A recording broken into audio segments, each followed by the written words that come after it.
Career करते याचा अर्थ स्वयंपाकघरात जाऊन स्वयंपाक करणं हे खूप ओल्ड स्कूल आहे किंवा हे फार रूढीवादी आहे. अजिबात असं नाहीये. पुरुषांनाही स्वयंपाक यायलाच हवा असं बऱ्याचदा बोललं जातं. स्वयंपाक येण्याचा अमेरिकेत खूप फायदा झाला, कारण तिथे पर्याय नसतो. हे तुम्हाला करावंच लागतं. मला खूप सारे कमेंट येत असतात या तळणीच्या बाबतीत. साबुदाणा वडा फुटतो आणि बऱ्याच जणांचा मेदूवडा फुटून तर छताला जाऊन चिकटतो. ज्यामध्ये पाण्याचा अंश जास्त असतो, तेव्हा ते मंद आचेवर न तळता थोडे मध्यम आचेवर, मीडियम टू हाय हीटवर तळावेत. तर आपण जे खातो तसेच आपण बनत जातो, घडत जातो आणि तेच आपण स्वभाव आपला बनत जातो. पण मी अगदी आग्रहाने आणि खूप वैचारिक नम्रतेने सांगते, खूप चिडचिड झाली ना, तर एकदा किचनमध्ये घुसा. जो पदार्थ तुम्हाला असं वाटतं, की मी कधीच नाही बनवू शकत, तो बनवून बघा.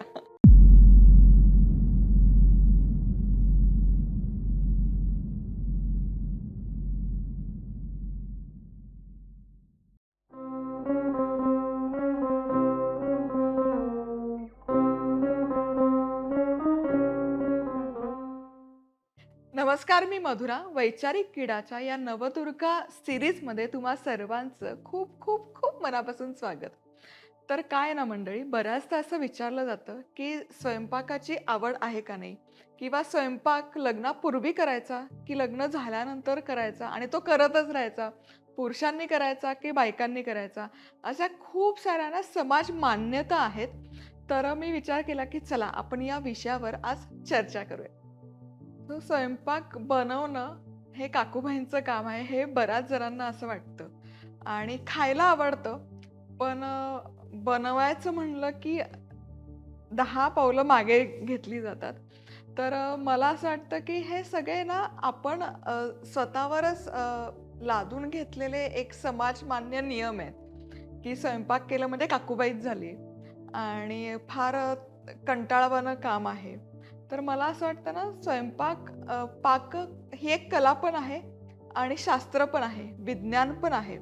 त्यामुळे कुठलीच गोष्ट म्हणजे स्पेसिफिकली लॉकडाऊनमध्ये एक गोष्ट सगळ्यांच्या लक्षात आली, की स्वयंपाक एक आपण भाग म्हणतो, पण अन्न, वस्त्र आणि निवारा ज्या आपल्या मूलभूत गरजा आहेत, त्यामध्ये सगळ्यात आधी कुठलं येतं तर ते अन्न. आता आपण मानवी उत्क्रांती केली आहे. पूर्वी आपण हाड-मांस खायचो, कच्चं खायचो. मग अन्नाचा शोध लागला, मग शिजवून खायला लागलो, फळं खायला लागलो. मग इतका सगळा शोध आणि हा जो आटापिटा सुरू आहे, तो खाण्यासाठीच सुरू आहे.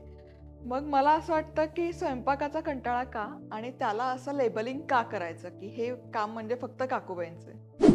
आपल्याकडे ना बऱ्याचदा हा समज आहे, की कधी-कधी पालक पण मुलांवर बिंबवतात, की तुझा जन्म म्हणजे तू खूप हुशार आहेस. तू काही तुझा अख्खं आयुष्य रांदी-राडा आणि उष्टी-काढा, राडा-उका असं म्हणतात. त्यासाठी नाही झालेला. लग्नाआधी स्वयंपाक यायलाच हवा. मला असं वाटतं लग्नाआधी असं नाही. तुम्ही बऱ्यापैकी मोठे झालात तर जसं मी सुरुवातीला सांगितलं, की अन्न, वस्त्र, निवारा या मूलभूत गरजा आहेत आपल्याला. त्यामुळे कधीही कुठला प्रसंग आला किंवा प्रसंग याची वाट बघायची पण गरज नाहीये. तर त्यातलं बेसिक ज्ञान असणं गरजेचं आहे आणि किमान आपण स्वतःपुरतं तरी अन्न शिजवू शकतो, व्यवस्थित शिजवून, ताजं-ताजं शिजवून खाऊ शकतो. इतपत तरी आलंच पाहिजे प्रत्येकाला. काम असं नाहीये, की तिथे भेदभाव केला पाहिजे, की आता सपोज मी करिअर करते याचा अर्थ स्वयंपाकघरात जाऊन स्वयंपाक करणं हे खूप ओल्ड स्कूल आहे किंवा हे फार रूढीवादी आहे. अजिबात असं नाहीये आणि त्यामुळे हे रूल आउट न करता स्वयंपाक हे एक क्षेत्र त्याला लेबल न लावता याची गोडी मुळात ते समजून घेऊन त्याबद्दलची आत्मीयता, त्याबद्दलची माहिती करून घेणं आणि दुसऱ्यांपर्यंत देणं अत्यंत गरजेचं आहे. पुरुषांनाही स्वयंपाक यायलाच हवा असं बऱ्याचदा बोललं जातं आणि अगदी बरोबर आहे. म्हणजे मी प्रामाणिकपणे म्हणते, की इथे कुठलंच जेंडर बायस न करता स्वयंपाक सगळ्यांनाच यायला हवा. इव्हन मुलं एक 18 वर्षाची, 17-18 वर्ष झाली, की त्यांना बेसिक कुकिंग तरी यायला हवं. पण जेव्हा आपण असं म्हणतो, की याच्यात 2 प्रकार आहेत. बनवायला यायला हवा, पण ते लादायला नको. प्रॉब्लेम कुठे होतो ना, जेव्हा आपण गोष्टी लादतो कोणावर. म्हणजे अ, शेवटी रिलेशनशिप म्हणजे काय? नवरा-बायकोचं नातं म्हणजे काय? की एखाद्याची जी कमी आहे, उणीव आहे, ती दुसऱ्याने भरून काढायची. जर एकाला स्वयंपाक नसेल येत आणि दुसऱ्याला आवड असेल, तर तुम्ही अननेसेसरी तर त्याला फोर्स करत असाल, की नाही तू आता स्वयंपाकच कर, स्वयंपाकच कर. तर ते नाही होणार. म्हणजे अगदी आपण हे फार टिपिकल उदाहरण कायम ऐकत असतो, की जर सचिन तेंडुलकरला तुम्ही गा असं म्हटलं असतं, तर ते नसतं त्याला शक्य झालं. आणि तसं स्वयंपाकाचं आहे किंवा कुठल्याही कलेचं आहे, की यायला हवं, डेफिनेटली यायला हवं. पण ते लादता कामा नये आणि हे कोणावरच नाही. ते स्त्रीवरही नाही आणि पुरुषावरही नाही, असं मला प्रामाणिकपणे वाटतं. सो आजकाल जमाना असा आहे ना, की दोघंही नवरा-बायको खांद्याला खांदा लावून कामं करतात, दोघंही वर्किंग आहेत. त्यामुळे घरी स्वयंपाक करण्याचं प्रमाण बरंच कमी झालंय. म्हणजे असे बरेच उदाहरण बघायला मिळतात, की मग मेसचा डबा लावतात दोघंही नवरा-बायको, की ते नकोच, गॅस संपतोय किंवा ग्रोसरी आणा, भाजी आणा. तो सगळा त्रास टाळण्यासाठी हा एक शॉर्टकट निवडला जातो. पण थोडंसं जर नियोजन असेल, थोडंसं प्लॅनिंग असेल, तर आपण अगदी कमीत कमी वेळात घरचा आणि सकस आहार बनवू शकतो आणि खाऊ शकतो. अ, जरी तुम्ही फुल टाईम वर्किंग असाल, कितीही बिझी असाल, तरी ज्या ज्याच्या बेसिसवर आपलं आत्ताचं आयुष्य घडतंय, शरीर घडतंय, मानसिक स्वास्थ्य घडतंय आणि त्याच्यावर आपलं भवितव्य पण अवलंबून आहे. पण अगेन जर अभ्यास केला, की बाहेर खाण्याचे दुष्परिणाम बघितले किंवा बाहेर जे आपण खातो, ते कुठल्या पद्धतीने म्हणजे अन्न हा एक संस्कार पण आहे. पाककला आहे, विज्ञान आहे, पण ते संस्कार आहे. तर आपण जे खातो, तसेच आपण बनत जातो, घडत जातो आणि तेच आपण स्वभाव आपला बनत जातो. त्यामुळे मला खूप मनापासून वाटतं, की हा जो बदल घडतोय ना, हा फार काही असा सकारात्मक बदल आहे, असं मला प्रामाणिकपणे नाही वाटत. यावर पुन्हा थोडं थांबून विचार केलं पाहिजे, की किचनलेस असणं चांगलं का नाही? कारण जे संस्कार आपल्या स्वयंपाकघरात रुजतात, तेच पुढच्या पिढीपर्यंत पण जातात. पिढ्यानपिढ्या ते रुजत जातात. बाहेर खातो, हॉटेलमध्ये जे खातो, त्या अन्नावरचे संस्कार किंवा ते तितकं हायजेनिक नसतं, पौष्टिक नसतं, कसदार नसतं आणि मग त्याचे डाउन द लाईन कुठे ना कुठे शरीरावर, फक्त आरोग्य नाही तर मानसिक आरोग्य पण आपली जी जडणघडण असते, ती अन्नाद्वारे होत असते. यावरही आता भरपूर रिसर्च झालेला आहे. सो हा जो शिफ्ट आहे, तो मला असं वाटतं कुठे ना कुठे आता बॅक टू बेसिक येण्याची गरज आहे. आणि हे जे एक लेबलिंग केलंय, की नाही किचनलेस घर असावं किंवा बाहेर खाणं खूप छान, याला कुठे ना कुठे थोडा वेळ देऊन पुन्हा विचार करायची गरज आहे. माझ्यासाठी स्वयंपाक म्हणजे थेरपी आहे. मी अगदी म्हणेल, की आपण आहे ना काय म्हणतो, की गाण्यांची मैफिल सजली जाते. पण जेव्हा मी स्वयंपाक करत असते ना, तेव्हा माझ्यासमोर ती पदार्थांची मैफिल सजली जाते. तेल गरम केलं, त्याचा छान असा सुवास यायला लागला, मोहरी तडतडली, जिरं छान फुललं, हिंगाची छान खमंग फोडणी बसली, कढीपत्ता टाकला आणि मग तो जो काही फोडणीचा खमंग सुवास दरवळतो, ती जी मैफिल सजते, आहाहा! तो एक जो म्हणजे आपण कुठल्याही गायकाला तो दाद देतो आणि जेव्हा तो खमंग सुवास घरात दरवळतो आणि ती जी दाद असते, आहाहा! ते माझ्यासाठी स्वयंपाक आहे. कारण तिथे मी रमते. तिथे मला भान नाही राहत. माझ्याकडे येऊन तुम्ही कितीही गॉसिपिंग करा, माझ्याबद्दल काही करा. पण जेव्हा मी त्यामध्ये असते ना, त्या लूपमध्ये, तेव्हा माझ्यावर या सगळ्या गोष्टींचा परिणाम नाही होत.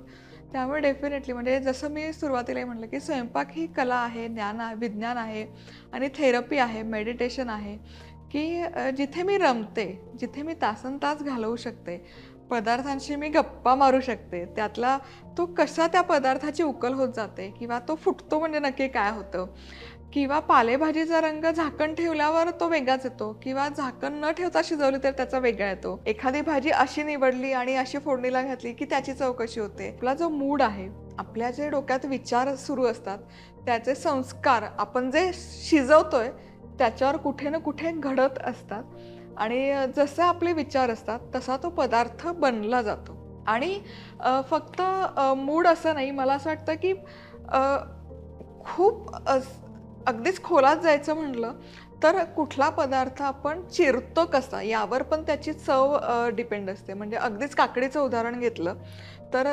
वेलीवरची फळभाजी आहे काकडी. सो काकडी जर आपण त्याच्या स्लाइसेस केल्या आणि ते स्लाइस खाल्ली, तर ती तितकी मजा नाही येत खायला. पण त्याची जी चव आहे काकडीची, ती त्यातल्या गरातमध्ये असते. तीच जर आपण उभी फोड करून खाल्ली, तर ती कितीही खाल्ली तरी अशी छान वाटतं, म्हणजे असं थंडगार वाटतं, अजून खावीशी वाटते. सो माझ्यासाठी आहे ना, हे कधीही न संपणारं एक्सप्लोअर करण्याचा एक मार्ग आहे आणि जर्नी आहे आणि मी जाम एन्जॉय करते. सोशल मीडियावर आता बरेच जण रेसिपीज फॉलो करतात, घरी बनवून बघतात आणि मग एक कॉमन तक्रार असते, फीडबॅक असते की तसं नाही बनत. तर मला असं वाटतं ना, की यामध्ये खूप सारे फॅक्टर असतात. कारण मुळात आहे ना, चव जे आपण अन्न ग्रहण करतो ती फार सब्जेक्टिव्ह आहे. म्हणजे एकाच घरात फोडणीचं वरण सगळ्यांनाच आवडेल असं नाही. एकाला आमटी आवडेल, एकाला गोडा मसाल्याचं वरण आवडेल, एकाला फोडणीचं वरण आवडेल. कोणाला कांदे पोहे आवडतात, तर कोणाला बटाटा पोहे, कोणाला उपमा हवा तर कोणाला सांजा. तर ही टेस्ट आहे ना, हा खूप सब्जेक्टिव्ह प्रकार आहे. तर स्वयंपाकाची चव मला असं वाटतं ना, याच्यात 2 फॅक्टर आपण कायम विचारात आणले पाहिजेत. नवविवाहित बायका असतात, कॉन्फिडन्स कमी होतो बऱ्याचदा. त्या आहे ना कायम त्यांच्या आजूबाजूला जी लोकं आहेत त्यांच्या फीडबॅकसाठी आसुसलेल्या असतात आणि मग सपोज त्यांनी कुठला पदार्थ केला आणि तो त्यांना नाही आवडला, तर त्या हिरमुसतात आणि मग त्या स्वतःवरच लादून घेतात, की नाही मला स्वयंपाक चांगला नाही करता येत, नाही माझ्या हातालाच चव नाहीये. सो मला हे जे आपलं समाजात पॅटर्न तयार झालंय, की कुठलीही गोष्ट आपण केली, की त्याचा अप्रूव्हल दुसऱ्यांकडून घ्यायचं. आता दुसराही ऑफकोर्स अनेक फॅक्टर आहेत, चव सब्जेक्टिव्ह आहे त्यामुळे, की तुम्हाला खरंच आवड असेल ना, तर तुम्ही कोंड्यापासून पण मांडा बनवू शकता. पण तुम्हाला आवडच नसेल, तर तुम्हाला कितीही साग्र संगीत जिन्नस दिले, तरी ते तुम्ही असं उरका-उरकीचं काम करून म्हणजे बिर्याणीचं सगळं साहित्य दिलं, तरी तुम्ही ते खिचडी म्हणूनच लोकांना बनवून खायला घालणार. आणि हे मला खूप सारे कमेंट येत असतात या तळणीच्या बाबतीत. साबुदाणा वडा फुटतो आणि बऱ्याच जणांचा मेदूवडा फुटून तर छताला जाऊन चिकटतो. तर हे ना यामागे एक विज्ञान पण आहे, की कुठलाही पदार्थ आपण जेव्हा तळतो, अ, जेव्हा त्यामध्ये पाण्याचा अंश जास्त असतो म्हणजे साबुदाणा वडामध्ये स्टार्च खूप असतं, पाणी खूप असतं. आता तो पदार्थ तुम्ही जर मंद आचेवर तळत तळत गेलात तर त्याचं काय होतं, त्याचं जे बाहेरचं कोटिंग आहे, ते आवरण आहे, ते सील होतं. पण आतमध्ये तर पाणी आहे. त्या पाण्याची वाफ होते आणि मग ती वाफ बाहेर यायचा प्रयत्न करते. तिचा कोंडमारा झालेला असतो आणि मग मंद आचेवर तुम्ही तो मस्त तळत बसलात करंजीसारखा, तर ती वाफ त्याचा विस्फोट होतो आणि मग वडा तो चिडतो आणि उडतो आणि छताला जाऊन चिकटतो. इतकं छान त्यामागचं विज्ञान आहे. हे डेस्परेशन खूप जास्त सणाच्या वेळेस असतं. गौरी गणपती, दिवाळी, की आता मी चकली तळायला घेतली आणि ती विरघळतीये, शंकरपाळी करतीये ती विरघळतीये किंवा मग आता वडा तळायला घेतला तो उडतोय. सो या गोष्टी अनुभवाप्रमाणे शिकू शकता, की जेव्हा हे ज्यामध्ये पाण्याचा अंश जास्त असतो, तेव्हा ते मंद आचेवर न तळता थोडे मध्यम आचेवर मीडियम टू हाय हीटवर तळावेत. अजूनही एक्सपेरिमेंट होतात, अजूनही खूप सारे फेल्युअर येतात. सगळ्यात पहिलं झालेलं मजा मी सांगते, अमेरिकेमध्ये होते आणि पहिलंच वर्ष होतं 2010 साली आणि दिवाळीचे पदार्थ मी पोस्ट केले होते. सो तेव्हा त्या लोकांच्या म्हणजे भारताबाहेरच्या लोकांच्या सोयीप्रमाणे फराळ बनवायचं ठरवलं.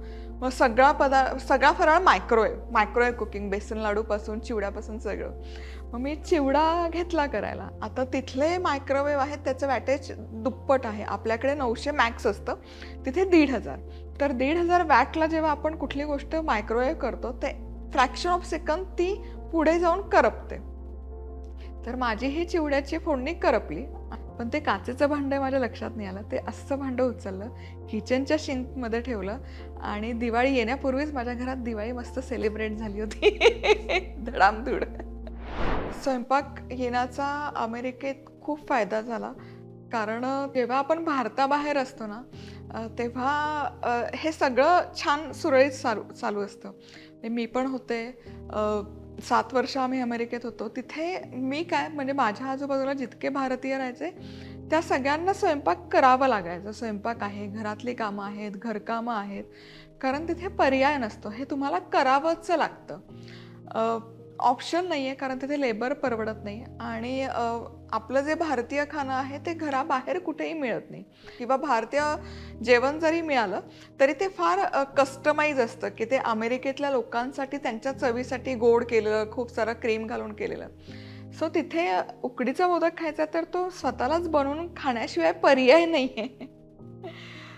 त्यामुळे स्वयंपाक येणं याचा नक्कीच फायदा झाला आणि फक्त तो मला असं वाटतं वैयक्तिक पातळीवर नाही झाला.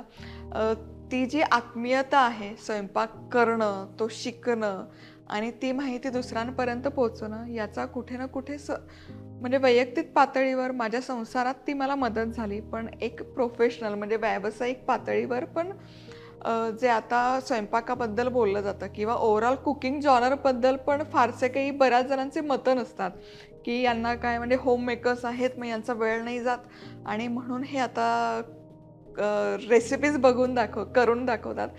सो असं नाही आहे. मला असं वाटतं, की खूप पॅशनेटली हे सगळं केलं जातं. ज्यांना त्याची आवड आहे, आत्मीयता आहे, ज्ञान आहे, तिथून ती सुरुवात होते आणि मग ते लोकांपर्यंत पोहोचवलं जातं. भारतात हा थोडासा शिफ्ट आहे. भारतामध्ये मुख्य म्हणजे कुठे ना कुठे ही तफावत बघायला मिळते. वैचारिक तफावत आपण म्हणू शकतो, की कॅटेगरायझेशन केलंय, की पैसा कमवतोय किंवा पैसा कमवते. मग हे काम नाही केलं तरी चालण्यासारखं आहे. हे काम नाहीच केलं पाहिजे. आणि मग तिथून कुठे ना कुठे न्यूनगंड निर्माण होतो आणि मग एखादी गोष्ट करायचीच नाही इथपर्यंत आपण टोकाचा विचार करायला सुरुवात घेतो. बऱ्याच जणांची ना चिडचिड होते आणि मग तेव्हा मग ते असं वेगळ्या गोष्टी एक्सप्लोर करायला सुरुवात करतात. श्वासोच्छ्वास घ्यायचा, मेडिटेशन करायचं किंवा मग इंटेन्शनली तो थॉट अव्हॉइड करायचा प्रयत्न करायचा. पण मी ना एक छोटीशी गोष्ट सांगते. जर तुमची चिडचिड होत असेल ना, सरळ स्वयंपाकघरात या आणि काय बनवायचं त्याचा विचार सुरू करा. त्याचा विचार सुरू केला ना, की तुम्ही जो आधी विचार केला होता त्याचा कधी विसर पडतो लक्षातही येत नाही. कारण एक पदार्थ जेव्हा जो बनवायचा असतो तेव्हा त्याला बरीच तयारी असते. अगदी चिरण्यापासून, त्याचे मसाले काढण्यापासून, त्याचं ती कुकिंगमध्ये तिथे उभं राहून ती प्रोसेस बघायची, मग त्याची चव बघायची. म्हणजे ही एक थेरपी आहे. हे एक छान असं तुमचं चिडचिड होत असेल तर तुम्ही आत्तापर्यंत खूप सारे मार्ग अवलंबले असतील, करूनही बघितले असतील.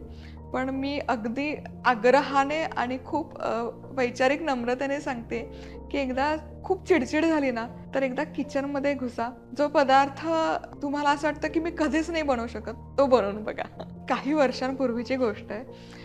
माझा मुलगा आणि मुलगी एकाच शाळेमध्ये शिकतात आणि दोघांची अल्टिमेटली त्यामुळे स्कूल बस एकच आहे आणि त्या दिवशी शूटचा दिवस होता आणि चुकून ड्रायव्हर काका मुलीला घेऊन गेले, पण मुलाला ठेवून गेले.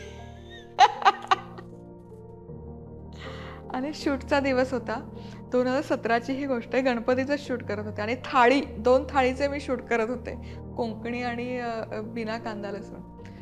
आणि मग आता त्याला सोडून गेले म्हटल्यावर मला त्याला शाळेत जाऊन सोडून आणणं गरजेचं होतं. मग मी कार काढली, त्याला जाऊन शाळेत ड्रॉप केलं कारण तो घरात थांबला असता त्याची शाळा मिस झाली असती आणि माझं कामही नसतं आलं. आणि मग जी घरी येईपर्यंत चिडचिड, तणतण सुरू होती. पण जेव्हा मी कॅमेरासमोर उभे राहिले आणि त्या प्रोसेसमध्ये घुसले, कारण तो गणपती बाप्पांचा नैवेद्य होता. कांदा लसूण विरहित पूर्ण त्या 2 थाळींचा प्रकार होते आणि ती चिडचिड कुठच्या कुठे निघून गेली विदिन 5 मिनिट्स.